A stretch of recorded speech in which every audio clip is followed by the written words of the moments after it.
जी, अस्सलाम वालेकुम।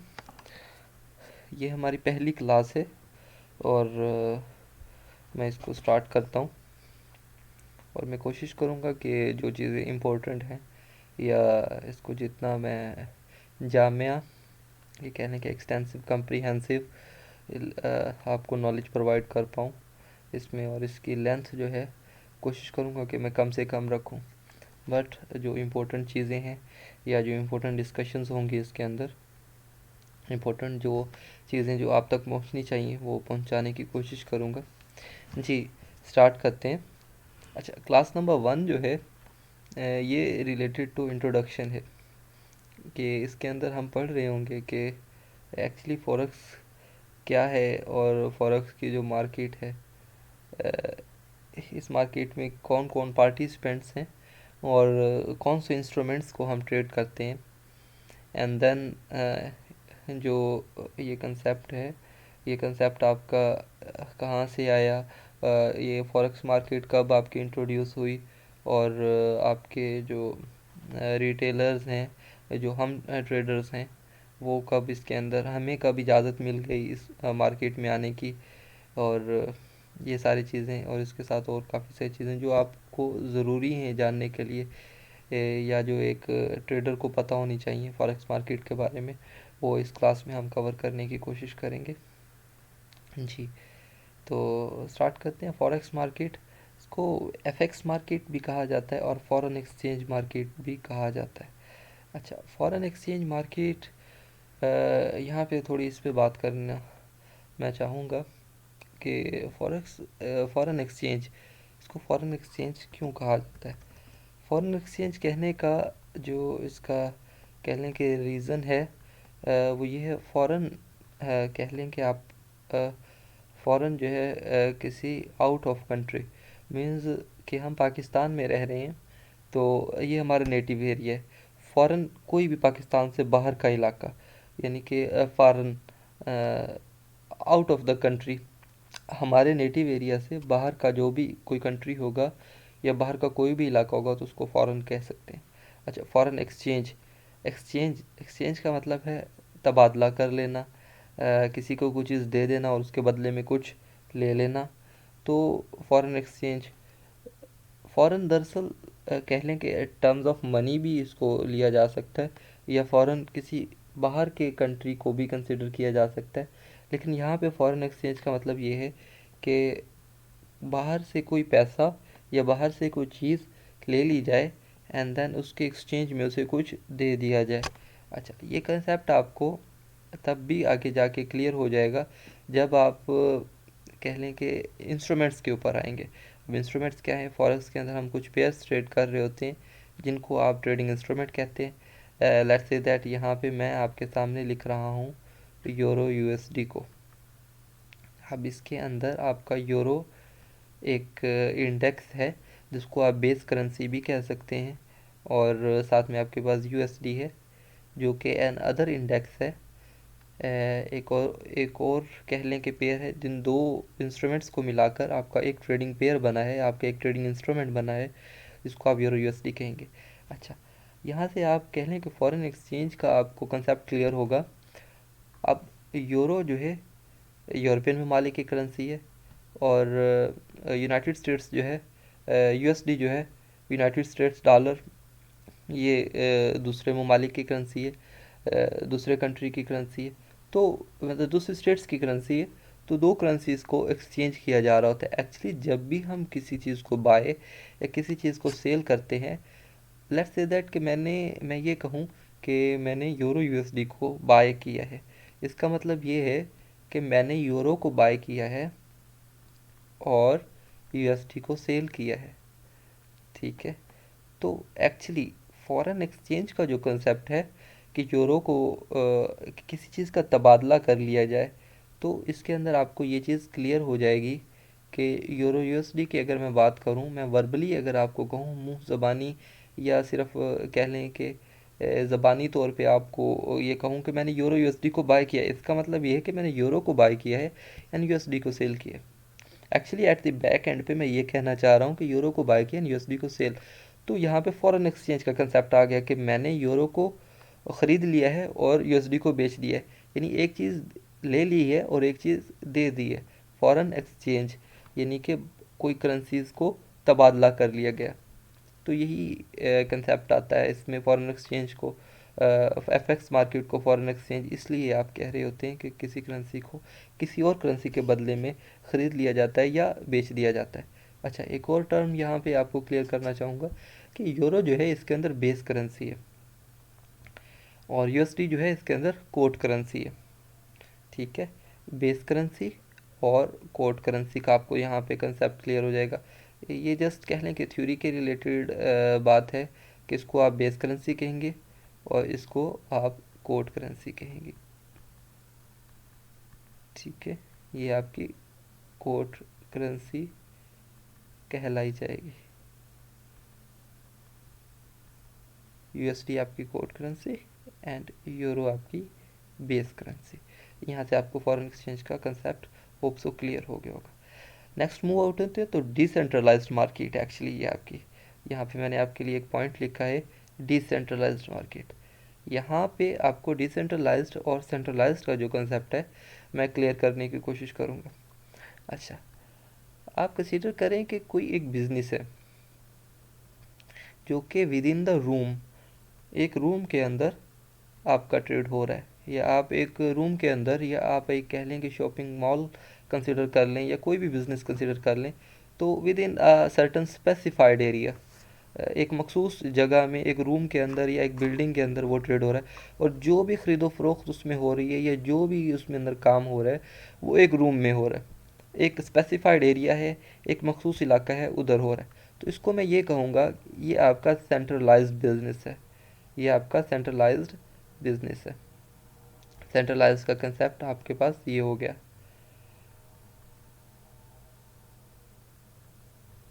अच्छा, सेम अगर मैं डिसेंट्रलाइज्ड की आपको बात करूं तो डिसेंट्रलाइज्ड क्या है? डिसेंट्रलाइज्ड आपके पास कह लें कि एक रूम नहीं है, एक बिल्डिंग नहीं है, एक कंट्री भी नहीं है, एक सिटी भी नहीं है, एक कंट्री भी नहीं है, और कह लें कि विद इन द वर्ल्ड इसकी कोई एक बेस नहीं है, कोई एक जगह नहीं है, कोई एक मरकज़ नहीं है। सेंट्रल का मतलब अगर लुग़वी मानी, लिटरल मानी अगर आप कंसिडर करें, सेंट्रल का मतलब है कोई मरकज़ होना, कोई जगह होना। तो यहाँ पे मैंने आपको रूम की या एक बिल्डिंग की एग्जांपल दे के समझाने की कोशिश की कि कोई भी बिज़नेस है वो एक जगह पे अगर हो रहा है तो कह लें कि वो मरकज़ी है, वो सेंट्रलाइज्ड है।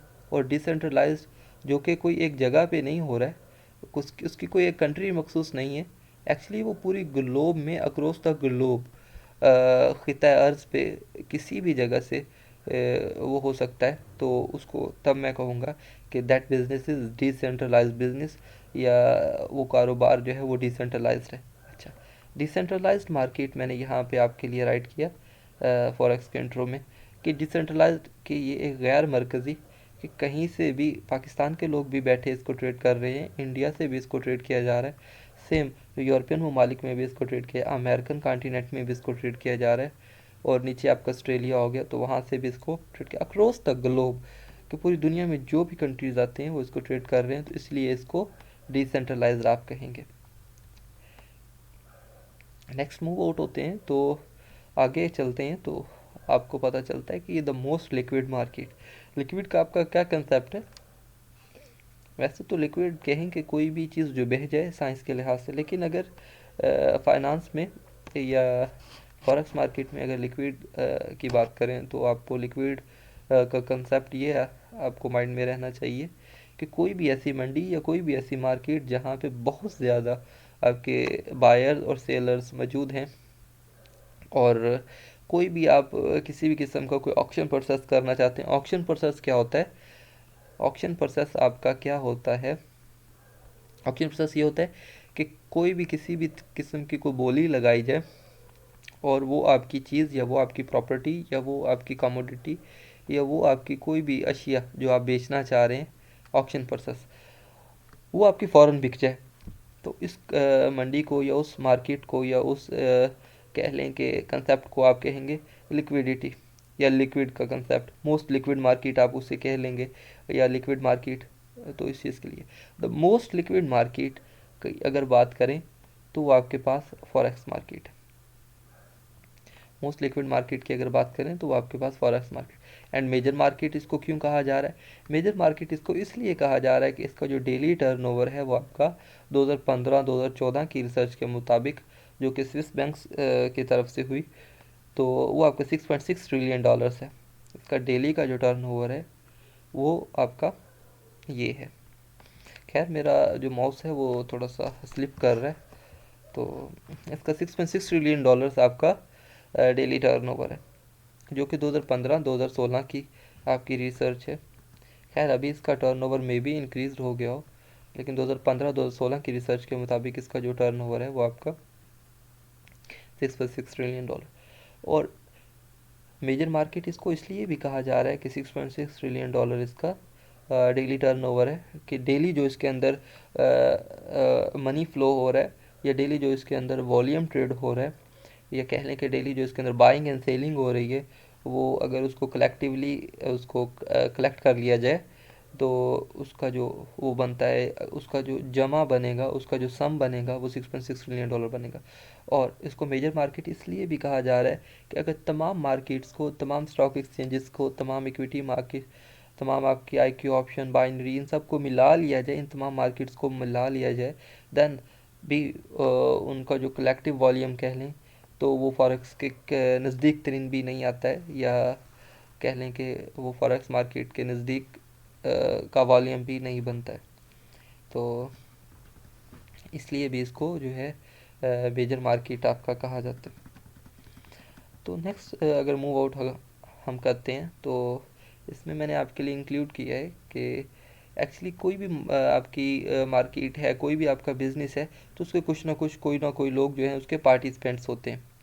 तो मीन्स उसके जो अंदर जिनकी वजह से वो कारोबार चल रहा है, जिनकी वजह से वो बिज़नेस चल रहा है, जिनकी वजह से वो मंडी जो है वो एक रसद में है, एक कह लें कि एक चल रही है, या कह लें कि ट्रेड हो रही है, या वो कारोबार फ्लो हो रहा है, तो उसके अंदर कोई ना कोई पार्टिसिपेंट्स ज़रूर होते हैं। जैसे कि किसी और बिज़नेस का आप कह लें कि कंसेप्ट अगर हम लेते हैं, जैसे किसी शॉपिंग मॉल की एग्जांपल, अगेन शॉपिंग मॉल की एग्जांपल जो है हम कंसिडर करते हैं, तो उसके अंदर क्या है कि आपका एक कह लें कि सेलर खड़ा होगा, वो ऑनर भी हो सकता है, या कह लें कि वो हायर्ड पर्सन होगा, एक स्पेसिफिक सैलरी के लिए वो वहाँ पे खड़ा है, सेलर है। अच्छा, फिर उसके कह लें कि परचेज़र आएगा, जिसे आप ग्राहक कह लें, वो आएगा। फिर कह लें कि वहाँ पे और इन्वेस्टर्स हो सकते हैं, स्पॉन्सर्स हो सकते हैं उस शॉपिंग मॉल के, जिसे आप कह लें बोर्ड ऑफ स्पॉन्सर्स, मीन्स जो लोग उस एट द बैक एंड पे उसको चला रहे हैं, एट बैक एंड पे उसके ऊपर इन्वेस्ट कर रहे हैं, और बाद में अपना मुनाफा जो है, जो उनकी टर्म्स एंड कंडीशंस हैं उनको आपस में डिस्ट्रीब्यूट करते हैं। तो वो कोई मीन्स पार्टिसिपेंट्स हैं मार्केट में, ईच एंड एवरी जो भी मंडी है उसके कोई ना कोई पार्टिसिपेंट्स। तो फॉरेक्स के अगर हम आ जाएँ तो इसके अंदर आपके पास गवर्नमेंट्स हैं और सेंट्रल बैंक्स हैं। तो ये लोग आपके कह लें कि इसके हिस्सादार, या कह लें कि इसके अंदर पार्टिसिपेंट्स। तो ये कैसे? सेंट्रल बैंक्स में अगर मैं आपके पास इसको थोड़ा एक्सप्लेन करने की कोशिश करूँ आपके लिए, तो यहाँ पे एक एग्जांपल मैं आपको देता हूँ। सेंट्रल बैंक्स कंसीडर करें कि आपका यूरोपियन सेंट्रल बैंक है, या ईसीबी जिसे आप कह लें, और साथ में आपका स्विस नेशनल बैंक। तो ये अगर आप उसमें ट्रेड करना चाहें तो स्विस नेशनल बैंक जो है आपका, वो आपके पास जो है स्विस नेशनल बैंक जो है आपके पास, वो सी एच एफ लेकर आएगा। और ईसीबी जो है, ईसीबी यूरोपियन सेंट्रल बैंक जिसे हम कह लें, ईसीबी यूरोपियन सेंट्रल बैंक, वो आपका कह लें कि यूरो लेकर आएगा। तो ये लोग अगर आपस में ट्रेड करना चाहते हैं, कंसीडर दैट कोई भी कमोडिटी है, तो वो आपस में कह लें कि ट्रेड करना चाहते हैं, तो ईसीबी जो है यूरोपियन सेंट्रल बैंक जो है आपका, वो यूरो, और आपका सीएचएफ जो है स्विस फ्रैंक, सीएचएफ जिसे स्विसी भी कहते हैं, निकनेम इसका, तो ये आपस में अगर ये दो लोग या ये दो जो बैंक से आपस में अगर ट्रेड करना चाहें तो ये दो करेंसीज आपस में लेकर आएंगे, एंड देन वो कोई भी मामला हो सकता है, किसी भी चीज़ को लेकर वो ट्रेड कर सकते हैं। मीन्स कोई उनको सिंपल आप एग्जांपल ले लें कि कंसीडर कि इन्होंने एक दूसरे से लोन लिया है, तो आपको पता होगा इस चीज़ के कंसेप्ट का कि जब कोई एक मुल्क दूसरे मुल्क से लोन लेता है तो उसकी जो करेंसी है वो अपने पास रिजर्व करता है, अपने पास सेफ रखता है कि ताकि जब वापस करना पड़े तो उसको इस करेंसी में हम उसकी उनकी करेंसी में उनको वापस कर दें। बट समटाइम जो है अगर कह लें कि दो पावर्स के दरमियान या दो डेवलप कंट्रीज़ के दरमियान या ओवरऑल यूजुअली भी अगर देखा जाए तो वो तमाम ममालिक जो हैं वो आईएमएफ से जब कर्ज़ा लेते हैं तो उनकी जो करेंसी है यूएसडी उनको अपने पास होल्ड करते हैं, देन उन्हीं को उनकी करेंसी में ही वापस कर रहे होते हैं। खैर वापस आते हैं तो आपके पास जो दो सेंट्रल बैंक्स कह लें ईसीबी आपका यूरो होल्ड करेगा क्योंकि ये इनकी करेंसी है, और सीएचएफ जो है स्विसी जो आपका स्विट्ज़रलैंड का जो नेशनल बैंक है तो वो सीएचएफ। तो अगर ये दो बैंक्स आपस में ट्रेड करना चाहें तो ये इन दो करेंसीज के साथ आके आपस में ट्रेड करेंगे। एंड सेम अगर गवर्नमेंट्स की बात की जाए तो वो भी थ्रू द सेंट्रल बैंक्स ही आपकी ट्रेड कर रही होती हैं अपनी नेटिव करेंसी में। फिर द करस्पॉन्डिंग जो आगे जो लोग हैं, जैसे मैंने आपको एग्जांपल दी कि अगर C H F Swiss National Bank अगर उनके साथ ईसीबी के साथ करना चाहे तो वो अपनी करेंसी उनको देगा या एक्सचेंज करके उनको देगा, या ऐसा कोई मामला किया जाएगा तो then they will be able to trade with each other. Next move out हूँ आपके पास तो मार्केट मेकर्स या लिक्विडिटी प्रोवाइडर्स, ये भी आपके कह लें कि फाइनेंशियल इंस्टीट्यूशंस या ब्रोकर्स भी हो सकते हैं। बट अगर अमूमन बात करें तो लिक्विडिटी किन की तरफ से प्रोवाइड की जाती है, एलपी प्रोवाइडर्स जिन्हें आप कहते हैं शॉर्ट फॉर्म में, वो आपके बैंक से ही होते हैं। यहाँ पे थोड़ा सा मैं आपका लिक्विडिटी का कंसेप्ट भी क्लियर करना चाहूँगा कि एक्चुअली लिक्विडिटी होती क्या है।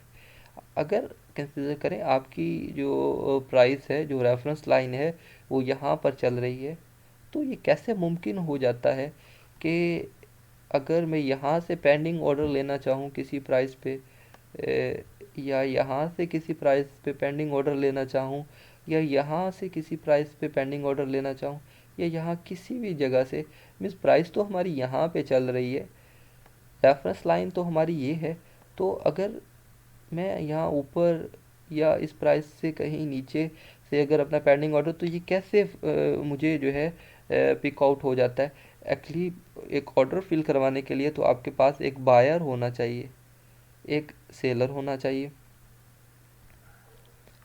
तभी जाके वो आपका ऑर्डर जो है कह लें कि एक ट्रांजैक्शन कंप्लीट हुई है या एक कह लें कि आपका ऑर्डर जो है फिलअप होता है जब आपका किसी भी मार्केट में एक बायर या सेलर हो, तभी जाके वो आपका ऑर्डर फिलअप होता है। तो फॉरेक्स मार्केट में ये कैसे हो जाता है कि कहीं से भी अगर मैं पेंडिंग ऑर्डर अपना लूँ तो वो कैसे पिकअप हो जाए। तो एक्चुअली ये जो कमाल है या ये जो आपकी अपॉर्चुनिटी है, आपको ये जो मौका दिया जाता है, ये एलपी प्रोवाइडर्स की तरफ से। रेफरेंस लाइन ये है, अब ये ऐसी बात नहीं है कि वो हमें फैसिलिटेट कर रहे हैं, जी वो हमें फैसिलिटेट कर रहे हैं, बट इसके बदले में वो जब किसी ब्रोकर को टायर वन टायर टू या किसी भी तरह की लिक्विडिटी देने की कोशिश करते हैं तो उसके बदले में अपना कमीशन उनसे चार्ज करते हैं, तो ये भी उनका एक कमाने का ज़रिया है, ये भी उनके एक अर्निंग का सोर्स है। मीन्स ये रेफरेंस लाइन से ऊपर वो आपको बाय की कह लें कि बाय की लिक्विडिटी प्रोवाइड कर देंगे, एंड यहाँ से रेफरेंस लाइन से नीचे ये सारी जो लिक्विडिटी है वो आपको सेल की लिक्विडिटी प्रोवाइड करके, यहाँ से ऊपर आपको बाय की लिक्विडिटी प्रोवाइड करके, और यहाँ से रेफरेंस लाइन से नीचे आपको ऑलरेडी मैंने मेंशन किया कि सेल की लिक्विडिटी प्रोवाइड करके वो आपको कह लें कि अपॉर्चुनिटी प्रोवाइड करके लिक्विडिटी जस्ट कह लें कि एक फाइनेंशियल टर्म है जिसके पीछे का कंसेप्ट ये है कि रेफरेंस लाइन से ऊपर और रेफरेंस लाइन से नीचे पेंडिंग ऑर्डर्स आपको प्रोवाइड कर दिए जाएँ, ऑलरेडी लगे हुए पेंडिंग ऑर्डर्स आपको प्रोवाइड कर दिए जाएँ। यानी कि अगर आप ऊपर रेफरेंस लाइन से ऊपर कहीं से भी बाय करना चाह रहे हैं तो आपको वहाँ से सेल का ऑर्डर मिल जाए, तो अगर रेफरेंस लाइन से नीचे अगर आप किसी जगह से बाय करना चाह रहे हैं या सेल करना चाह रहे हैं तो आपको क्रॉसपॉन्डिंग ऑर्डर जो है वो वहाँ से मिल जाए। तो एक्चुअली ये लिक्विडिटी प्रोवाइडर्स कह लें कि ये बैंक्स ही होते हैं, या मार्केट मेकर्स भी इन्हें कह लें, तो गलत नहीं होगा। तो एक्चुअली लिक्विडिटी का कंसेप्ट आपका ये है। अब लिक्विडिटी प्रोवाइडर्स कौन होते हैं? ये आपके बैंक्स भी हो सकते हैं, ये आपके फाइनेंशियल इंस्टीट्यूशंस भी हो सकते हैं, और ये कुछ ब्रोकर्स भी आपके हो सकते हैं। लार्ज कमर्शियल एंटरप्राइजेस, अब ये लोग कौन होते हैं? यहाँ पे आपको मैं कंसेप्ट क्लियर करना चाहूँगा। सबसे पहले कोई भी अगर आपकी एक ऑर्गेनाइजेशन बनती है, अगर फाइनेंशियल टर्म्स में देखा जाए, इकोनॉमिक्स में अगर उसको देखा जाए, तो वो कंपनी, देन अगर उसका साइज़ थोड़ा सा इंक्रीज़ हो जाता है तो वो आपकी कॉरपोरेशन है, ठीक है, उसको कॉरपोरेशन कहा जाता है। एंड देन अगर उससे भी उसका अगर साइज़ इंक्रीज़ हो जाए तो देन आपका एंटरप्राइज, वो एंटरप्राइज उसे कहा जाता है। खैर, थोड़ा जो मेरा कर्सर है वो स्किप हो रहा है। तो सबसे पहले आपके पास कंपनी, देन आपके पास कॉरपोरेशन, एंड देन आपके पास एंटरप्राइजेस, या इसके दरमियान में आपके एलएलसी कह लें, या एलएलसी में भी इसके बाद में आए।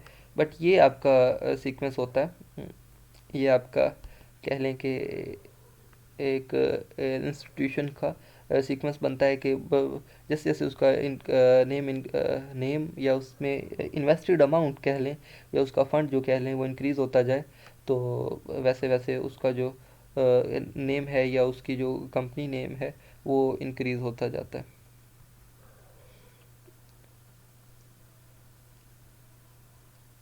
नेक्स्ट अगर हम मूव करें तो इन्वेस्टमेंट फंड्स, ये भी आपका सेम वही ब्रोकर हो सकता है, या आपका कह लें कि कोई प्रॉप फर्म हो सकती है, कोई आपका कह लें कि हेज फर्म हो सकती है, हेज इन्वेस्टर हो सकता है, स्मार्ट मनी हो सकती है। मीन्स बिग प्लेयर्स की तरफ से कोई भी पैसा वो साइड पे रख देते हैं, या ऐसा कोई इन्वेस्टमेंट फंड्स कोई तश्कील पाता है, तो इसमें आपके वो लोग आ सकते हैं। फॉरेन एक्सचेंज ब्रोकर्स, एक्चुअली ये लोग कौन हैं? ये लोग आपके ब्रोकर्स, जो कि जिनमें अगर प्रोमिनेंट नेम्स लिए जाएं, ऑक्टाफेक्स जो है खासा अपना आजकल इन्वेस्ट कर रहा है अपने ऊपर के वो टॉप ऑफ द लिस्ट रहे, जिसकी वजह से अक्सर जब हम यूट्यूब स्ट्रीमिंग या किसी और प्लेटफॉर्म के ऊपर बैठे होते हैं तो उनकी ऐड आ जाती है। सेम आपका एक्सएम है, एक्सएम आपका एक ब्रोकर है, जिनमें अगर हम लोकली ट्रेड करना चाहें तो डिपॉजिट करके इनमें इनमें बैठते हैं। सेम आपका ऑक्टा एफएक्स, एग्जांपल दे चुका मैं इसकी। आपका कबाना कैपिटल्स हो गया, आपका कबाना कैपिटल्स हो गया। और अगर आगे मूव आउट हों हम, तो इसमें एनकोर कैपिटल्स और बाकी कुछ सिक्योरिटीज़ कह लें कि जिन्हें ब्रोकर्स ही कहा जाएगा। सिक्योरिटीज़ एक्चुअली स्टॉक एक्सचेंज के लिए यूज़ होता है। तो ये जो प्रोमिनेंट आपके ब्रोकर्स हो गए, ये भी आपके मार्केट पार्टिसिपेंट्स होते हैं। मीन्स ये कोई डेस्क तश्कील दे देते हैं, या मीन्स हमें तो ये अपॉर्चुनिटी प्रोवाइड कर ही रहे होते हैं, लेकिन साथ में ये अपना कोई ट्रेडिंग डेस्क बना देते हैं, या ट्रेडर्स को हायर कर लेते हैं। तो इस तरह से किसी न किसी तरह से ये भी पार्टिसिपेंट्स होते हैं। प्रोफेशनल ट्रेडर्स, ये कौन होते हैं? प्रोफेशनल ट्रेडर्स आपकी अगर इनकी बात की जाए तो ये आपके किसी भी प्रॉप फर्म के साथ बैठे लोग हो सकते हैं, किसी हेज फंड के साथ मुंसलिक लोग हो सकते हैं, किसी आपकी कह लें कि स्मार्ट मनी की तरफ से इन्वेस्टमेंट फ़ंड जो क्रिएट किया गया है, या इन्वेस्टमेंट फ़ंड जो तश्कील दिया गया है, उनमें लोग काम करने वाले हो सकते हैं। मतलब verified traders having lot of knowledge, dealing with the professional tools, जिनमें आपका कह लें कि volume based trading, delta trading कह लें आप। उसमें अगर ऊपर बात करें तो आपके पास ये बुक मैप यूज़ कर रहे हो, ये मीन्स किसी भी तरह का कोई भी ये प्रोफेशनल टूल बैठ के यूज़ कर रहे हैं, एंड वेरीफाइड हो, एक बड़े फंड के ऊपर काम कर रहे हो बैठ के, उसका प्रोफेशनल ट्रेडर आप कहेंगे। वो भी आपके मार्केट पार्टिसिपेंट्स होते हैं। रिटेल ट्रेडर्स, आपके रिटेल ट्रेडर्स ये कौन है? ये एक्चुअली हम लोग होते हैं। हम लोग कब रिटेल ट्रेडर्स माने जाते हैं? जब आप हम अपना फ़ंड जो है किसी ब्रोकर में, फॉरेन एक्सचेंज जो आपके ब्रोकर्स हैं इनमें अगर हम अपना फ़ंड इनमें डालकर, सॉरी, ये इन्वेस्टमेंट फंड्स है आपका, फॉरेन एक्सचेंज ब्रोकर्स में हम अपना फ़ंड डालकर जब ट्रेड करने बैठते हैं तो हम रिटेल ट्रेडर्स की लिस्ट में गिने जाते हैं और रिटेल ट्रेडर्स माने जाते हैं। तो ये जो लोग हैं आपके, ये मार्केट पार्टिसिपेंट्स होते हैं जिनकी वजह से मार्केट चल रही होती है, और जो मार्केट के पीछे चलने का रीज़न होते हैं, जो मार्केट के पार्टिसिपेंट्स होते हैं और मार्केट में हिस्सा ले रहे होते हैं, जिनकी वजह से हमें मार्केट, किसी भी इंस्ट्रूमेंट की मार्केट, किसी भी ट्रेडिंग पेयर की मार्केट अगर हम देखें, वो आपके पास अगर हमें फ्लोइंग यानी कि चलती हुई जब हमें मिलती है, एक फ्लोइंग कंडीशन में मिलती है, तो उसके पीछे ये लोग होते हैं आपके, ये जो हमने अभी अभी इनको डिस्कस किया, उनके पीछे ये मामला एक्चुअली चल रहे होते हैं। नेक्स्ट टाइम अगर हम मूव करते हैं तो यहाँ पे आपके पास हिस्टोरिकली तारीखी इसका अगर मवाजना किया जाए तो 1990s में, 1980s में आपकी एक्चुअली स्टॉक एक्सचेंजेस थी, जिनको अगर हम बात करें तो वॉल स्ट्रीट का नाम दिया जाता था, स्टॉक मार्केट का नाम दिया जाता था। और ये देन ब्रोकर्स कैसे आए और आपके ब्रोकर्स कैसे इंट्रोड्यूस हुए, तो ये आपके through an act, British parliament में आपका एक एक्ट इंट्रोड्यूस हुआ नियरली इन 200 में। आपका एक एक्ट जो था वो इंट्रोड्यूस हुआ, और जिस उसकी रिज़ल्ट में जो है आपका ये लोग जो ब्रोकर्स थे वो इंट्रोड्यूस हो गए। उससे पहले क्या था कि जो ट्रेडिंग हो रही होती थी वो या तो दो बैंक्स के दरमियान हो रही होती थी। बैंक्स के दरमियान कैसे हो रही होती थी वो आपको ऊपर मैं बताया कि दो बैंक्स जो है अपनी करेंसी लेकर जाते किसी दूसरे बैंक, कोई भी चीज़ उन्होंने आपस में ख़रीदो फरोख्त करनी है, अपनी करेंसीज का वो एक रिज़र्व जो है वो दूसरे मुल्क को देते।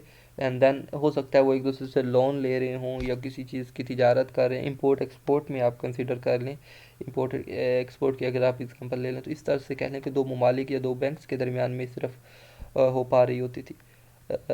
ऐसी बात नहीं है कि तब इंडिविजुअल्स ट्रेड नहीं करते थे, हाँ सिर्फ वही इंडिविजुअल ट्रेड कर पाते थे जिनके पास billions of millions of dollars कह लें या millions of trillions of dollars कह लें, वो बहुत सारा एक फंड जो होता था आपके पास, जिनके पास होता था वो ट्रेड कर पाते थे, और जिनके पास इतने पैसे नहीं होते थे या इतना फंड नहीं होता था वो नहीं ट्रेड कर पा रहे होते थे।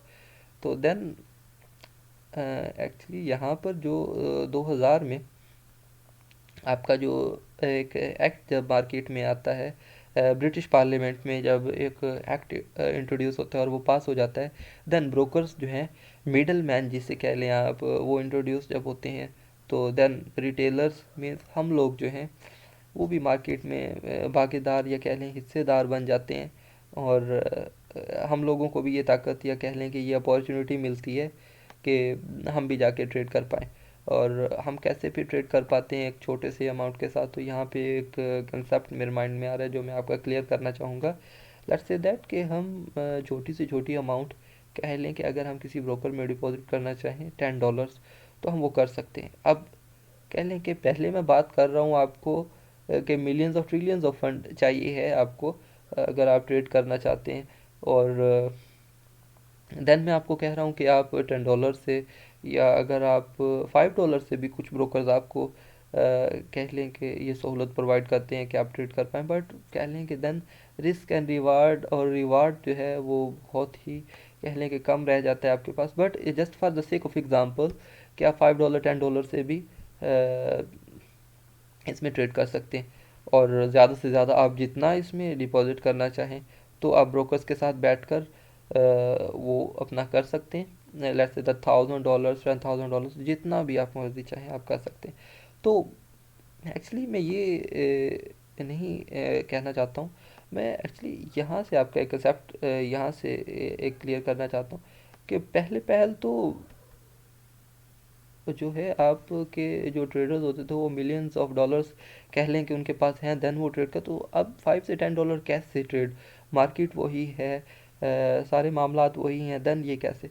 तो इसका आंसर जो है, इसका जो कह लें कि सोल्यूशन ये है कि आपके जो ब्रोकर्स आए वो एक्चुअली एक पावर लेकर आए। एक पावर, वो कौन सी पावर आपकी लेकर आए, वो लीवरेज की पावर। लीवरेज क्या है? लीवरेज का कंसेप्ट आपको डाउन में भी इसका मैंने एक छोटा सा कह लें कि एक कंसेप्ट आपके लिए रखा है, वहाँ पे भी आपका क्लियर करने की कोशिश करूँगा, और देन यहाँ पे भी आपको एक छोटा सा टच देने की कोशिश करूँगा कि एक्चुअली लीवरेज क्या है। लीवरेज आपकी एक मसनूही ताकत है। लीवरेज आपकी एक मसनूही ताकत है जो कि एक ब्रोकर जो है आपको देता है, जो कि आप यूज़ करते हुए उससे कह लें कि अगर आप $1 से ट्रेड कर रहे हैं, तो अगर आप 1:100 की लीवरेज लेते हैं, तो आप $1 के पीछे $100 की चीज़ें या $100 के यूनिट्स जो हैं आप परचेज़ कर पाएंगे। तो ये एक मसनूही ताकत है जो कि आपके ट्रेडिंग बैलेंस में तो नहीं शो होती है, बट आपका जो है आपकी एक पावर, आपको कह लें कि आपकी एक आर्टिफिशियल पावर आपको प्रोवाइड हो जाती है कि आप छोटे से फंड के साथ कह लें कि अपना जो मार्केट्स को है ट्रेड कर सकते हैं। अच्छा, मार्केट्स को ट्रेड कर पाते हैं, तो मार्केट्स को ट्रेड अगर हम कर रहे हैं, तो किस चीज़ को ट्रेड कर रहे हैं, या वो कौन सी ऐसी कमोडिटीज़ या कौन से ऐसे इंस्ट्रूमेंट्स या कौन सी ऐसी अशिया हैं, या कौन से ऐसी पेयर्स, पेयर्स एक्चुअली नहीं कहा जाता है, तो कौन सी ऐसी चीज़ें हैं जो मार्केट में मौजूद हैं जिनको हम बाय या सेल कर सकते हैं। किसी भी अगर बिज़नेस में जाएं तो कोई आपको चीज़ें जो हैं दी जाती हैं कि आप ये चीज़ें बाय कर लें या ये चीज़ें सेल कर लें, तो इस तरह से वो बिज़नेस जो है रन हो रहा होता है। तो फॉरेक्स का जो बिज़नेस है, फॉरेक्स का जो कारोबार है, इसके अंदर कौन सी ऐसी चीज़ें हैं जो आप बाई या सेल कर पाते हैं, तो उनको मैं कहूँगा, अगर टेक्निकल टर्म में, तो उनको फाइनेंशियल इंस्ट्रूमेंट्स कहा जाता है। फाइनेंशियल ट्रेडिंग इंस्ट्रूमेंट्स उनको कहा जाता है जिनके अंदर आपके मेजर पेयर्स आते हैं, माइनर पेयर्स आते हैं, एंड देन आपके एग्जॉटिक्स आते हैं। मेजर पेयर्स, माइनर पेयर्स और एग्जॉटिक्स, ये 3 तरह के आपके पास पेयर्स होते हैं फॉरेक्स मार्केट में। एक्चुअली अब तो आप करेंसीज और करेंसीज एक्चुअली यही है, और आपने मेटल्स को भी ट्रेड कर सकते हैं जिनमें आपका गोल्ड आता है, सिल्वर आता है, एंड देन आपकी जो फ्यूल्स हैं, जिनमें नेचुरल गैस कह लें आप, और कोल के स्टॉक्स कह लें, खैर कोल के स्टॉक्स तो मे बी ना हो, बट नेचुरल गैस कह लें आप, और दूसरे आपके दूसरे स्टॉक्स कह लें, दूसरी कमोडिटीज सोयाबीन, वीट, और ये पेयर्स भी जो हैं कमोडिटीज़ जो हैं ये भी आपकी आ रही होती है। बट मेनली जो है फॉरेक्स मार्केट जो है ये आपकी कैश मार्केट है। तो इसके अंदर आप जब भी बात करते हैं या जब भी ट्रेड करने की कोशिश करते हैं, या ट्रेडिंग इंस्ट्रूमेंट्स जब हम कंसीडर करते हैं या उनको काउंट करने की, तो देन हम यही मेजर, माइनर एंड एग्जॉटिक्स को ही इंक्लूड कर रहे होते हैं, बिकॉज फॉरेक्स मार्केट को कैश मार्केट भी कहा जाता है। तो जस्ट जो है उनके अंदर करेंसीज ही इंक्लूड होती हैं। बट मेजर पेयर्स की तरफ आते हैं हम, तो जो भी आपके तमाम पेयर्स जिनके अंदर USD as a quote currency, या USD as a base currency, या USD as a term currency, means या तो ये आपकी यूएसडी फर्स्ट करेंसी हो, या फिर आपकी यूएसडी सेकंड करेंसी हो, तो उस पेयर को हम मेजर करेंसी कहेंगे। मीन्स उस ट्रेडिंग इंस्ट्रूमेंट में, उस फाइनेंशियल इंस्ट्रूमेंट में यूएसडी इंक्लूडेड हो, ठीक है, तो देन उसको हम मेजर पेयर कंसिडर करेंगे। अच्छा, मेजर, माइनर और एग्जॉटिक्स में एक आपका कंसेप्ट क्लियर करना चाहूँगा कि इनको मेजर, मेजर क्या मतलब है कि कोई वर्ड से ही एक कंसेप्ट आता है हमारे माइंड में कि कोई कह लें कि कोई ऐसा फाइनेंशियल इंस्ट्रूमेंट है, कोई ऐसा ट्रेडिंग पेयर है जो कि कह लें कि बहुत ज़्यादा ट्रेड हो रहा है। लफ्ज़ मेजर हमें ये बताता है। तो मेजर ये क्यों? क्योंकि इसके अंदर यूएसडी है, और यूएसडी आपकी एक यूनाइटेड स्टेट्स डॉलर जो है, ये आपकी एक वर्ल्ड, पूरी दुनिया की एक रिज़र्व करेंसी है। कोई भी आप कह लें कि नेशनल लेवल पे या इंटरनेशनल लेवल पे अगर ट्रेड करना चाहें, तो यूजुअली जो रिज़र्व करेंसीज होती हैं जैसे कि आपका यूएसडी, तो उन्हीं में आपकी ट्रेड हो रही होती है। एक्चुअली यूएसडी जो है आपकी रिज़र्व करेंसी है, या कह लें कि एक सुपर पावर कंट्री की करेंसी है, तो इसलिए जो है ये बहुत ज़्यादा ट्रेड हो रही होती है। तो इसके कोई भी ऐसा पेयर जिनमें यूएसडी बेस, खोट या किसी भी तरह से जो है उसके साथ मुंसलिक हो, मीन्स या तो वो बेस में लगा हुआ हो, बेस फर्स्ट प्लेस पे हो, कोट सेकंड प्लेस पे हो, तो उसको हम मेजर पेयर कहेंगे। मेजर में आपका सबसे कम स्प्रेड होता है, बिकॉज ये सबसे ज़्यादा ट्रेड की जा रही होती हैं।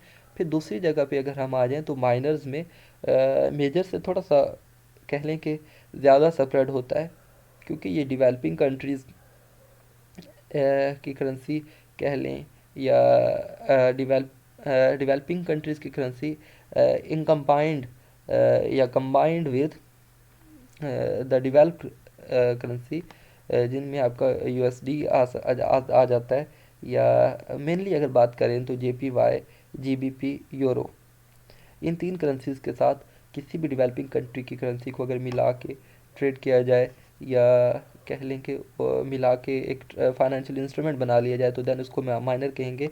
बट मैं जो यहाँ पे आपके लिए यूजुअली कंसेप्ट आपका क्लियर करना चाह रहा था, वो माइनर ये, कोई भी ऐसा पेयर जिनमें यूएसडी इंक्लूडेड ना हो। मीन्स आपका जेपीवाई जो है, जापान जो है, वो एक डेवलप्ड करेंसी, डेवलप्ड कंट्री है, जिसकी करेंसी जेपीवाई है, जापानीज येन है। अच्छा, आपका जीबीपी जो है, ये एक डेवलप्ड कंट्री की करेंसी है, जैसे ब्रिटिश पाउंड भी कहते हैं आप। और यूरो जो है, सेम ये भी एक EUR, यूरो जो है आपका, ये भी एक डेवलप्ड कंट्री की करेंसी है, डेवलप ममालिक की करेंसी है। तो मीन्स इन करेंसीज को किसी भी डेवलपिंग कंट्री के साथ अगर मिला के ट्रेड कर लिया जाए, तो आपका ये मीन्स डेवलपिंग कंट्री। अब ये कैसे बनेगा? एक पेयर अगर बनाएं हम, जो कि आपका कह लें कि कुछ ब्रोकर PKR को भी, हमारी जो करेंसी है वो PKR है, तो कुछ ब्रोकर्स जो हैं आपको PKR भी ट्रेड करने के लिए देते हैं, यानी पाकिस्तानी रुपए भी ट्रेड करने के लिए देते हैं। खैर, जीबीपी अगर बात करें JPY PKR की, जो कि कुछ ब्रोकर्स जो PKR को अलाउ करते होंगे ट्रेड करने के लिए, तो उसका वॉल्टिलिटी उसमें बहुत कम रहेगी, क्योंकि PKR जो है, हम एक डेवलपिंग कंट्री है। तो अक्सर जो ममालिक हैं, या जो बिग प्लेयर्स हैं, जो जो हेज फंड्स हैं, जो जो स्मार्ट मनी है, या जो ऊपर आपके जो मैंने पार्टिसिपेंट्स आपको एक्सप्लेन किए, वो किसी भी तरह से इनके अंदर पार्टिसिपेंट्स बनने की कोशिश नहीं करते हैं, जिसकी वजह से इसके अंदर वॉल्टिलिटी कह लें या लिक्विडिटी कह लें, बहुत कम रहती है। तो मीन्स किसी भी डेवलप्ड कंट्री की करेंसी को किसी भी डेवलपिंग कंट्री की करेंसी के साथ जब ट्रेड किया जाए, तो वो आपके माइनर्स में आ जाता है। ठीक है, ये आपका माइनस का कंसेप्ट यहाँ पे। तो उस पे बाद अगर हम बात करें एग्जॉटिक्स की, एग्जॉटिक्स आपका नेक्स्ट करेंसी पेयर है। करेंसी पेयर्स की कह लें कि एक लिस्ट है, जिसके अंदर आपका सबसे ज़्यादा स्प्रेड रहता है। बिकॉज स्प्रेड सबसे ज़्यादा क्यों रहता है? क्योंकि ये बहुत कम ट्रेड हो रहे होते हैं। अच्छा, तो ये ट्रेड हो रहे होते हैं, तो इसके अंदर यूजुअली अगर एग्जांपल ली जाए, तो सेम वही कि major currency pair paired with an emerging और a strong but a smaller economy। Same वही कि कोई भी ऐसा मुल्क या कोई भी ऐसा कंट्री जो कि डेवलपिंग है, उसकी करेंसी के साथ उसको मिला के, मीन्स ना तो उसके अंदर JPY इंक्लूडेड हो, ना तो उसके अंदर GBP इंक्लूडेड हो, ना उसके अंदर यूरो इंक्लूडेड हो, और ना ही उसके अंदर किसी भी तरह से आपको USD नज़र आए। तो उसके बाद उसके अलावा जो भी करेंसीज आपकी बनेंगी, तो वो आपकी एग्जॉटिक्स पेयर्स में इंक्लूड होंगी, जिनके अंदर अगर मैं बात करूं, आपके पास स्वेडिश करोना SE की, या साउथ अफ्रीका की जो आपकी करेंसी है ज़ार, या सिंगापुर की जो करेंसी है, तो उनकी, हांगकांग की HKD, तो ये सारे जो पेयर्स आएंगे, इमर्जिंग जो स्मॉलर इकोनॉमीज़ कह लें, कि उनको किसी मेजर करेंसी के साथ कंबाइन करके ट्रेड किया जाए, तो वो एग्जॉटिक्स। तो ये आपका मेजर, माइनर एंड एग्जॉटिक्स का कंसेप्ट भी यहाँ पे क्लियर होता है। और मींस इसमें जो दूसरी चीज़, एक तो मेजर्स में कह लें कि USD के जो पेयर्स हैं आपके, वो आ जाते हैं, और माइनर्स में आप किसी भी क्रॉस करेंसी पेयर्स को जब उनको, मीन्स उनमें USD इंक्लूड ना हो, बट उनके अंदर किसी न किसी तरह से JPY, GBP या यूरो इंक्लूडेड हो, और एग्जॉटिक्स मीन्स किसी डेवलपिंग कंट्री जो है आपकी, या जो इमर्जिंग इकोनॉमी है, उनको मेजर करेंसी के साथ या किसी डेवलप्ड इकोनॉमी वाले करेंसी के साथ जो उनको कंबाइन कर लिया जाए, तो देन आपकी वो एग्जॉटिक्स। उनसे मैंने एग्जांपल्स भी। तो एक और चीज़ जो इसमें जो डिफ्रेंशिएट करती है कि मेजर, माइनर और एग्जॉटिक्स की जो पहचान, जो एग्जॉटिक्स होंगे उनमें सबसे ज़्यादा स्प्रेड आपका रहेगा, क्योंकि इनमें जो वॉल्टिलिटी है वो सबसे कम रहेगी। उसमें अगर वापस अगर ऊपर जाएं तो माइनर्स में एग्जॉटिक्स से ज़्यादा लिक्विडिटी या ज़्यादा जो है कम स्प्रेड रहेगा, क्योंकि लोग इसको ज़्यादा ट्रेड कर रहे होंगे।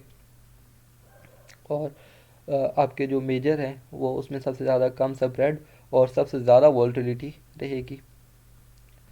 और यहाँ पे एक टर्म जो है स्प्रेड, वो मैं बार बार यूज़ कर रहा हूँ, तो ये आपके पास कंसेप्ट क्लियर करने की कोशिश करूँगा, जो कि इंशाल्लाह नीचे भी मैंने आपके लिए इंक्लूड किया है, तो वहाँ पे भी आपका कंसेप्ट क्लियर हो जाएगा। बट यहाँ पे भी जब आप किसी भी फाइनेंशियल इंस्ट्रूमेंट का चार्ट देखते हैं, तो आपको दो लाइंस वहाँ पे या दो रेट्स आपको कह लें कि वहाँ पे आपको वहाँ पे नज़र आते हैं। वहाँ पे आपको जो ऊपर वाली लाइन होती है वो आपकी आस्क लाइन होती है, और जो आपकी नीचे वाली लाइन होती है वो आपकी बिड लाइन होती है। तो इसके लाइंस के दरमियान का जो डिफरेंस होता है वो आपका स्प्रेड होता है। ठीक है, स्प्रेड स्प्रेड एक्चुअली आप जब भी कोई अपनी किसी भी फाइनेंशियल इंस्ट्रूमेंट में जब अपनी ट्रेड जो है ओपन कर रहे हैं, ट्रेड जो है अपनी खोल रहे हैं किसी भी इंस्ट्रूमेंट में, तो आपकी ट्रेड फ़ौरन ही नेगेटिव में ओपन होती है। इसका क्या रीज़न है? इसका रीज़न यही है कि ये जो स्प्रेड होता है आपका आस्क लाइन और आपकी बिड लाइन के दरमियान का, ये जो दरमियानी फासला होता है, इसकी वजह से ये वो ट्रेड आपकी जो है नेगेटिव में ओपन होती है। अच्छा, तो स्प्रेड की जो वो नेगेटिविटी की जो अमाउंट है, जो कुछ सेंट्स जो है, depending upon the lot size you are opening. अगर आप एक स्टैंडर्ड की लॉट ओपन करते हैं, एक वन लॉट ओपन करते हैं, लॉट का कंसेप्ट भी आपको नीचे क्लियर हो जाएगा इंशाल्लाह। तो जब आप ओपन करते हैं तो आपकी डिपेंडिंग उसी की depending upon the lot size you are opening, उसी के मुताबिक जो है आपका जो कह लें कि जो ट्रेड है वो नेगेटिव में ओपन होती है, वो फिर अमाउंट किधर जाती है? वो अमाउंट आपकी ब्रोकर की जेब में जाती है, वो ब्रोकर की कमाई होती है, वो ब्रोकर की उजरत होती है। ब्रोकर जो है इस स्प्रेड से या इस कमीशन से कमा रहा होता है। खैर, ब्रोकर सिर्फ स्प्रेड से नहीं कमा रहा होता है, ब्रोकर आपको स्वैप से भी आपसे कमा रहा होता है। Being a Muslim, swap free accounts भी हमें मिल जाते हैं, क्योंकि स्वैप जो है सूद के मामलात में किसी हद तक चला जाता है। तो अक्सर ब्रोकर्स ने ये चीज़ ऑप्शनल रखी हुई है, क्योंकि अगर हम मुस्लिम रिलीजन की बात करें, तो मुस्लिम जो रिलीजन है आपका आफ्टर क्रिश्चियनिटी सेकंड नंबर पर आता है। तो पूरी दुनिया में दूसरे नंबर पे जो सबसे बड़ा मज़हब जो है वो आपका बीइंग मुस्लिम है, इस्लाम है आपका। तो इसलिए अपने मुस्लिम क्लाइंट्स को टारगेट करने के लिए, मुस्लिम क्लाइंट्स को गेट करने के लिए जो स्वैप का कंसेप्ट है, क्योंकि वो सूद के मामलात में चला जाता है, तो इसलिए आपके अक्सर ब्रोकर्स ने उसको जो है रखा हुआ है साइट पे, एक ऑप्शनल रखा हुआ है कि अगर आप अपना अकाउंट जो है स्वैप फ्री करना चाहें तो आप कर सकते हैं। स्वैप एक्चुअली क्या है कि आप अगर अपनी ट्रेड जो है एक दिन से ज़्यादा या 2 दिन से ज़्यादा या 3 दिन से ज़्यादा होल्ड करते हैं, तो उस चीज़ के ऊपर भी आपको वो टैक्स काटता है, या उस चीज़ के ऊपर भी आपसे वो कमीशन काटता है। तो इस तरह से भी वो कमा रहा होता है, बट ये चीज़ ऑप्शनल होती है। अक्सर ब्रोकर्स में ये चीज़ ऑप्शनल होती है। अच्छा, तमाम मामलात जो हैं हमने तमाम जो बेसिक इंट्रोडक्शन था, मार्केट पार्टिसिपेंट्स थे, उनको हमने डिस्कस किया। जो ज़रूरी चीज़ें थी आप तक पहुंचाने के लिए, वो मैंने क्लियर करने की कोशिश की। एंड इसमें हम अभी क्या है, हम थोड़ा इन डेप्थ जाते हुए कि जब आप ट्रेड करने बैठते हैं, तो आपको जो चीज़ें आपके सामने आती हैं, या जो मार्केट में फ्रीक्वेंटली यूज्ड टर्म्स हैं, अ, वो क्या हैं? तो इधर मैंने कोई 4-5 आपके लिए टर्म्स इंक्लूड की हैं, जो कि ज़रूरी हैं और आपको उनका पता होना चाहिए। बिड एंड आस्क का मैंने पहले भी आपको कहा कि ये क्या है, बिड एंड आस्क। आपकी दरअसल जो आपका स्प्रेड होता है, ये इन दो लाइंस के दरमियान का फासला, आपकी ऊपर वाली जो लाइन है आस्क लाइन एंड नीचे वाली जो आपकी लाइन है बिड लाइन।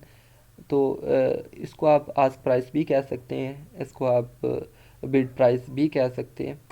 तो एक्चुअली मार्केट में आपका ऑक्शन प्रोसेस हो रहा होता है। अब ऑक्शन का क्या प्रोसेस है कि ऑक्शन, आप समझें कि कोई भी किसी भी तरह की कोई नीलामी हो रही है। मीन्स एक चीज़ आपके सामने रख दी जाती है एंड बहुत सारे बायर्स मौजूद हैं। एक वहाँ पे कह लें कि एक बीडर मौजूद है जो कि एक सर्टन प्राइस से उस चीज़ के ऑप्शन स्टार्ट करवाता है कि लेट्स से दैट कि 1 लाख से एक आपकी कोई कमोडिटी है, या कोई भी आपकी चीज़ कोई भी कंसिडर कर लें। लेट्स से दैट कि हम कोई इलेक्ट्रॉनिक चीज़ कंसिडर कर लेते हैं, तो या कोई कह लें कि एंटीक पीस, मीन्स कोई भी ऐसी चीज़ जो कि कह लें कि इन एंशियंट टाइम्स में बनाई गई थी और उसकी ऑक्शन हो रही है, उसकी नीलामी हो रही है। तो कंसिडर करें कि वो 5 लाख से स्टार्ट होती है। तो जो 5 लाख उसकी प्राइस है, वो उसकी कह लें कि आस्क प्राइस है, उसकी आस्क प्राइस है, या उसकी जो बोली लगी है वो स्टार्टिंग से वो आपकी, सॉरी आस्क प्राइस नहीं होगी वो आपकी, वो स्टार्टिंग प्राइस जो है आपकी बिड प्राइस कहलाएगी। एंड देन मे बी उस एंटीक चीज़ के साथ या उस जो कमोडिटी ऑक्शन प्रोसेस में इंक्लूड है, तो उसके साथ किसी के सेंटिमेंट्स या उनकी जो इमोशनल फीलिंग्स हैं वो उसके साथ अगर इंक्लूडेड है, तो मे बी वो जो है उसकी प्राइस जो है इंक्रीज़ होना स्टार्ट हो जाए। लेट्स से दैट कि अगर उसकी प्राइस जो है 5 लाख से स्टार्ट की जा रही है, तो 6 लाख, 7 लाख, 8 लाख, 9 लाख बायर्स जो हैं वो सामने जो मौजूद हैं उसकी प्राइस इंक्रीज़ करते जाए। एंड इस तरह से ये आपको एक कह लें कि ऑक्शन का प्रोसेस का एक टच मिला होगा। ऑक्शन का प्रोसेस का जो कंसेप्ट है आपके सामने क्लियर हुआ होगा। तो जो बोली, जो कह लें कि जो आपकी एक प्राइस है जो पहले से स्टार्ट हुई है, उसको आप बिड प्राइस कहेंगे। एंड देन एक्चुअली जो बाद में इंक्रीज़ हो रही हैं वो ask price is always greater than the bid price. इसीलिए कह लें कि आपकी आस्क प्राइस जो है बिड प्राइस लाइन से ऊपर चल रही होती है, और आपकी जो कह लें कि बिड प्राइस है वो आस्क लाइन से नीचे चल रही होती है। ये आपकी बिड प्राइस और ये आपकी ask price line. Hope so आपको ये कंसेप्ट क्लियर हुआ होगा। नेक्स्ट जो है आपका जो कंसेप्ट आता है इसमें, वो पिप का। पिप कह लें कि क्रूशियल, कह लें कि एक इम्पोर्टेंट कंसेप्ट है जो कि आपको ज़रूर पता होना चाहिए। खैर, जब हम टर्मिनल के ऊपर बैठे होते हैं, ट्रेडिंग सॉफ्टवेयर के ऊपर बैठे होते हैं, अब ट्रेडिंग सॉफ्टवेयर आपका MT4 भी हो सकता है, आपका निंजा ट्रेडर भी हो सकता है, आपका सी ट्रेडर भी हो सकता है, आपका वेब ट्रेडर। मीन्स डिपेंड्स कि आप किस तरह के मार्केट को ट्रेड कर रहे हैं और किस ब्रोकर के साथ या किस फंड के साथ या किस कह लें कि प्रॉप फर्म के साथ आप हेज फंड के साथ बैठे ट्रेड कर रहे हैं, या किस इंस्टीट्यूशन के साथ बैठे। डिपेंड्स कि उन्होंने अपने आप को किस प्लेटफॉर्म जो उनके लिए आसान था वो अपने लिए चूज़ किया है। तो ये आपका कोई भी प्लेटफॉर्म हो सकता है, बट आपके ऑटोमेट तरीके भी होते हैं, आपके ऑटोमेटिक कह लें कि चीज़ें भी होती हैं जिनसे आपको कह लें कि मैनुअली नहीं कैलकुलेट करना पड़ता है पिप्स को। बट ज़रूरी है कि अगर आप इस मार्केट में ट्रेड कर रहे हैं तो आपको पिप का कंसेप्ट हो। अच्छा, पिप का कंसेप्ट क्या है? पिप एक शॉर्ट फॉर्म है जिसका point in percentage full form है इसकी। कंसिडर करें यूरो USD को, या कोई भी ऐसा करेंसी पेयर कंसिडर करें जिसमें आपका डेसिमल पॉइंट के बाद 4 डिजिट्स हों। यूजुअली फोर्थ डिजिट जो है आपका अक्सर करेंसी पेयर्स में जिनमें आपके डेसिमल पॉइंट, ये आपका जो 0.1.2220, ये जो आपका कह लें कि आफ्टर डेसिमल पॉइंट अशारिया के बाद आपका 4 डिजिट्स हैं। तो ऐसे किसी भी करेंसी पेयर में आपका जो होगा, आपका जो कह लें कि फोर्थ डिजिट जो होगा वो आपका पिप इंक्लूड होगा। अच्छा, अगर आप मिडल प्राइस जो है 1.2215 ले लें और मैं कहूँ कि आपकी ये जो इंस्ट्रूमेंट है वो 5 पिप्स फॉरवर्ड मूव कर गया है या 5 पिप अप मूव कर गया है, तो इसको कैसे नरेट किया जाएगा या इसको कैसे लिखा जाएगा? तो इसको लिखा जाएगा 1.2220। मीन्स यहाँ पे आपका 15 है, यहाँ पे आपका 20 हो गया लास्ट 2 डिजिट्स। मीन्स आपकी जो करेंसी है, मैंने आपको कहा यूरो यूएसडी की अगर आप एग्जांपल लें तो आपकी वो जो करेंसी है वो 5 पिप्स अप मूव कर गई है, तो उसको लिखा जाएगा कि 1.2220, 1.2220 उसका एक्सचेंज रेट रीड किया जाएगा कि वो 5 पिप्स ऊपर रीड। एंड सेम अगर की कोई करेंसी कह लें कि 1.2215 से 5 पिप्स डाउन मूव होती है, तो उसको लिखा जाएगा 1.2210। मीन्स यहाँ पे आपका आखिरी जो डिजिट खड़ा खड़ा था वो 5 था और यहाँ पे आपका आखिरी जो डिजिट है वो 0 हो गया। मीन्स 5 पिप्स जो है यूरो यूएसडी या जीबीपी यूएसडी या एयूडी यूएसडी, ये तमाम जो 3 करेंसीज मैंने आपके सामने नाम लिया इनका, आपको एज एग्ज़ाम्पल इंक्लूड किया आपके सामने। तो इनके अंदर जो फोर्थ आपका डिजिट है वो एक पिप माना जाता है। ये एक कह लें कि एक पिपेट। अब पिप के अंदर पिपेट्स होते हैं, खैर वो इन डेप्थ बात चली जाएगी, बट यहाँ पे आप सिर्फ यही समझें कि अक्सर करेंसी पेयर्स के अंदर आपका जो एक पॉइंट होता है, एक फाइनेंशियल इंस्ट्रूमेंट जो ट्रेडिंग इंस्ट्रूमेंट है, फोर्थ पॉइंट जो होता है उसका, वो आपका पिप माना जाता है। खैर जब आप ट्रेडिंग टर्मिनल के ऊपर जाते हैं तो सिंपल क्रॉस एरो से भी अगर आप उसको स्क्रीन के ऊपर लेकर हैं एंड देन एक पॉइंट के ऊपर रख के उसको नीचे ड्रैग करें, तो आपके पास वो भी आपको ऑटोमेटिकली आपको पिप्स जो है कैलकुलेट करके बता देता है। लेकिन आपको इस चीज़ का कंसेप्ट जो है आपको पता होना चाहिए कि जो आपके पास एक्सचेंज रेट चल रहा होता है, आपके पास जो एक्सचेंज रेट चल रहा होता है, लेट्स से दैट कि हमने कोई भी चार्ट ओपन किया है एंड मार्केट आपको ऐसे वहाँ पे नज़र आती है, एक अप ट्रेंड में नज़र आती है लेट्स से दैट एग्जांपल के तौर पे, तो यहाँ पे आपको कह लें कि एक्सचेंज रेट्स नज़र आते हैं, एक्सचेंज रेट्स नज़र आते हैं। तो कह लें कि अगर उनको कहा जाए कि ये ऊपर मूव आउट हो रहे हैं, तो क्या मैं ये कहूँगा टेक्निकल टर्म्स में कि ये पिप्स जो हैं इसमें पिप्स इंक्रीज़ हो रहे हैं। मीन्स ये जो करेंसी है इसमें जो पिप्स हैं वो ऊपर उसका जो एक्सचेंज रेट इंक्रीज़ हो रहा है, तो इसमें मज़ीद जो पिप्स हैं, ये जो करेंसी है ज़्यादा ज़्यादा पिप्स के लिए ट्रेड हो रही है, या ये करेंसी जो है ये फॉरवर्ड मूव कर रही है। Same for the down trend, तो यही एक्सचेंज रेट नीचे, और तब कहा जाएगा कि ये पिप्स जो हैं ये करेंसी जो है पिप्स में डिक्रीज़ आ रही है या पिप्स इसके डिक्रीज़ हो रहे हैं, या मतलब ये इसका एक्सचेंज रेट जो है जो गिर रहा है उसको पिप्स में कैलकुलेट किया जाएगा। पिप्स एक्चुअली कह लें कि एक यूनिट है कैलकुलेट करने का, एक जर्नल यूनिट है, जर्नल यूनिट आप कह लें कि एक आम यूनिट है उसके पॉइंट्स को कैलकुलेट करने का कि वो करेंसी जो है कितनी गिर रही है या कितनी जो है स्ट्रेंथ पकड़ रही है। नेक्स्ट अगर हम मूव आउट हों तो स्प्रेड, स्प्रेड का कंसेप्ट आपको आता है। अब मैं आपको पहले ही ये कंसेप्ट क्लियर कर पाया हूँ, कर चुका हूँ आपके लिए, कि आस्क प्राइस लाइन और बिड प्राइस लाइन के दरमियान जो आपका डिफरेंस होता है उसको आप स्प्रेड कहते हैं। ये ब्रोकर की कमाई होती है, ये आपके ब्रोकर की उजरत होती है, ब्रोकर स्प्रेड के ज़रिए भी आपसे कमा रहा होता है। तो नेक्स्ट मूव आउट होते हैं लीवरेज। लीवरेज का कंसेप्ट भी जो है मैं आपके सामने आपके लिए पहले भी क्लियर कर चुका हूँ, बट अगेन यहाँ पे आपके लिए रिवाइज हो जाएगा। Artificial power provided by broker और बैंक और प्रो फर्म, किसी भी तरह के आप फाइनेंशियल इंस्टीट्यूशन के साथ बैठे ट्रेड कर रहे हैं, तो वो आपको एक मसनूही ताकत प्रोवाइड करेगा, आपको एक मसनूही पावर, आर्टिफिशियल पावर आपको प्रोवाइड करेगा। कह लें कि 100:1, 200:1, 400:1, 8:8, मीन्स मैक्सिमम से मैक्सिमम लीवरेज भी आपको प्रोवाइड की जाती है और मिनिमम से मिनिमम लीवरेज भी आपको प्रोवाइड की जाती है।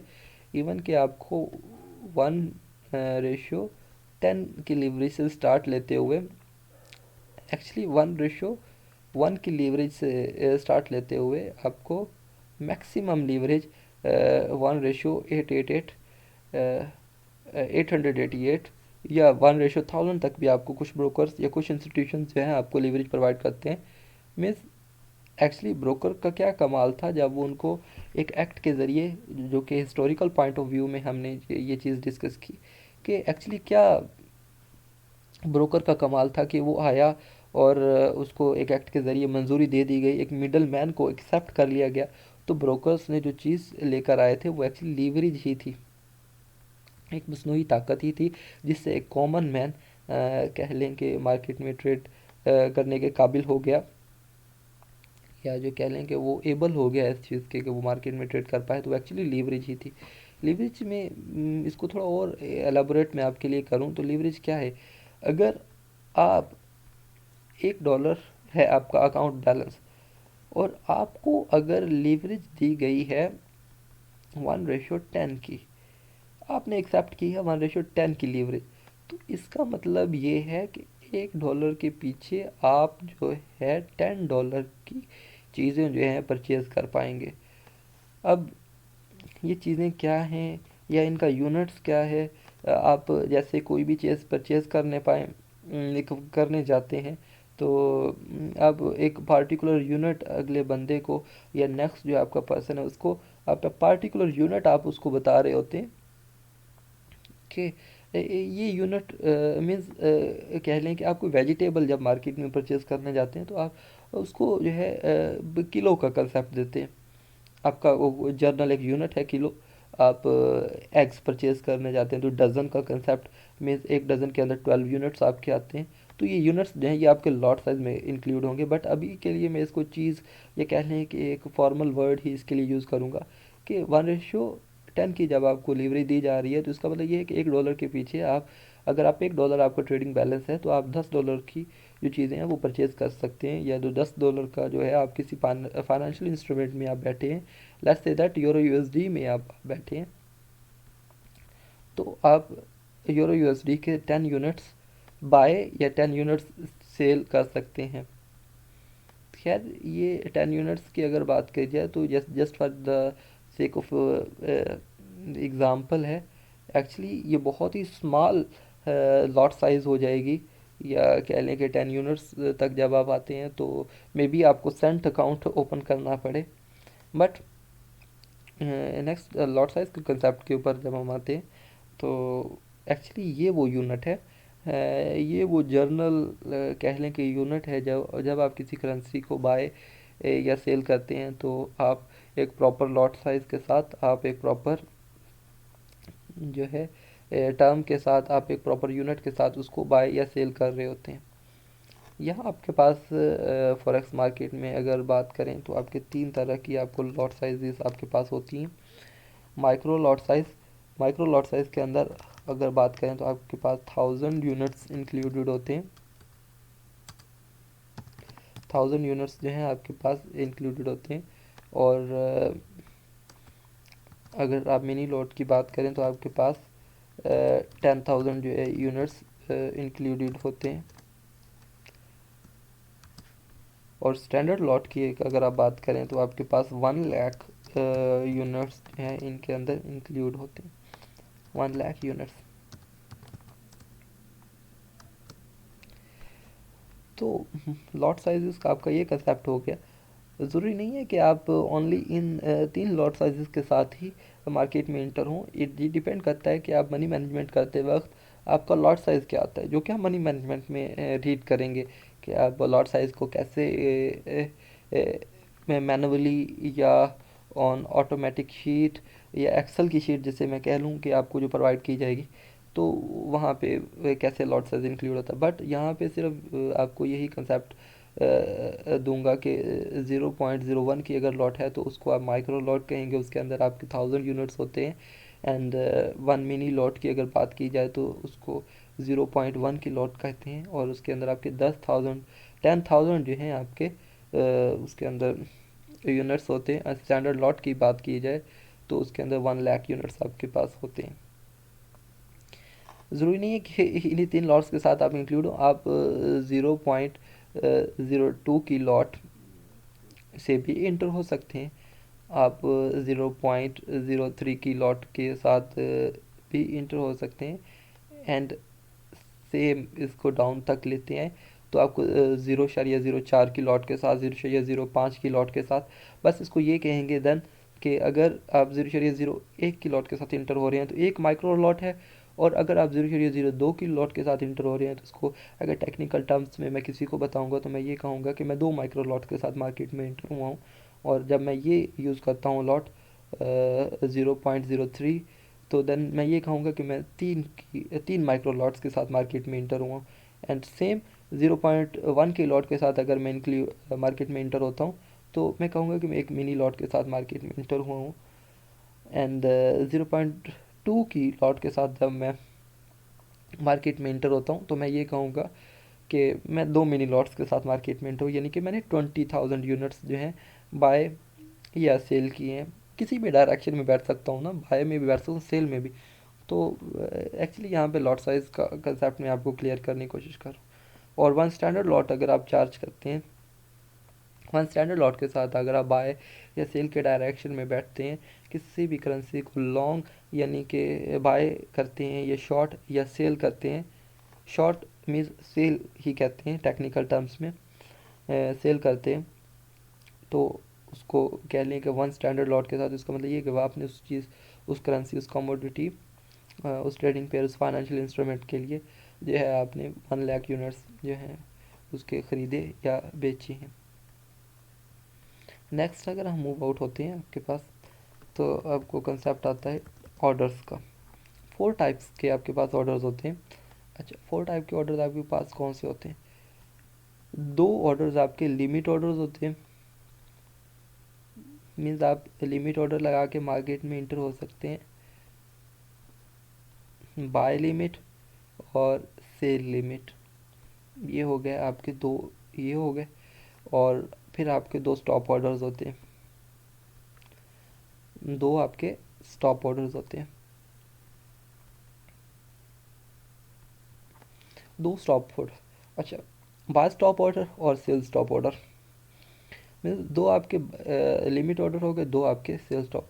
यूजुअली 4 तरह के ही ऑर्डर्स होते हैं, लेकिन कुछ ऑर्डर, कुछ जो ब्रोकर्स हैं, कुछ जो इंस्टीट्यूशंस हैं, अगर आप उनके साथ ट्रेड कर रहे हैं तो आपको और भी तरह के ऑर्डर्स जो हैं वो देखने को मिल जाते हैं, और भी तरह के जो हैं आपको जो है वो टाइप ऑफ ऑर्डर्स मिलते हैं, जिनमें बाय स्टॉप लिमिट या सेल स्टॉप लिमिट जो है आपको मिलते हैं। बट यूजुअली जब हम डेमो क्लासेस के ऊपर बैठेंगे या प्रैक्टिस करने के लिए टर्मिनल्स के ऊपर आपको अलाउ किया जाएगा कि आप ट्रेड करें और ट्रेड्स हमें सबमिट करें, तो हम यूजुअली जो है स्टॉप ऑर्डर्स के साथ ही मार्केट में इंटर हो रहे होंगे।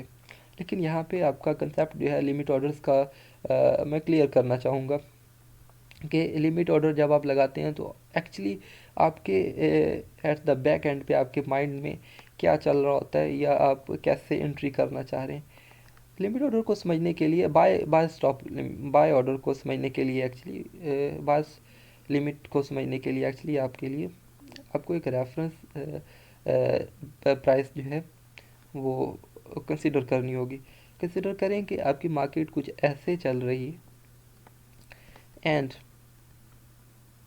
आपके इस रेफरेंस पॉइंट से ये जो है आपका रेफरेंस पॉइंट है, ये इसको भी क्रॉस कर जाती है एंड देन आपके एनालिसिस के मुताबिक मार्केट जो है यहाँ से रिवर्स होगी, और अभी तक रिवर्स नहीं हुई है लेकिन आपके एनालिसिस के मुताबिक होगी, तो देन यहाँ से जो है आप पेंडिंग ऑर्डर एक लगा सकते हैं जिसको बाय लिमिट कह लें आपका होगा। तो यहाँ से आप ऐसे लॉन्ग में ऐसे बाय में बैठ सकते हैं।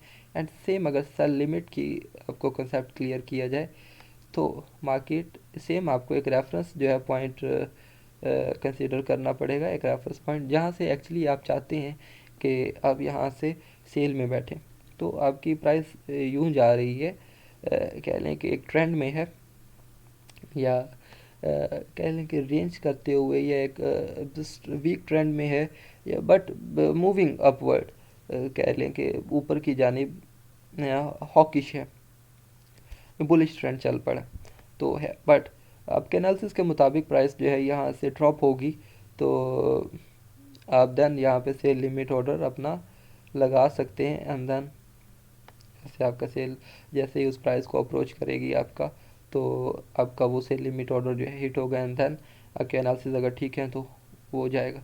बट सेल लिमिट ऑर्डर जो है आपका ऐसे एक रेफरेंस पॉइंट से नीचे, बट ये मामला जो है नहीं हुआ होता है, एंड प्राइस जो है इन बाय ट्रेंड है, और आपके एनालिसिस के मुताबिक आप वहाँ से अगर सेल में बैठना चाहते हैं मींस, तो देन जो है आप सेल लिमिट ऑर्डर यूज़ करते हो।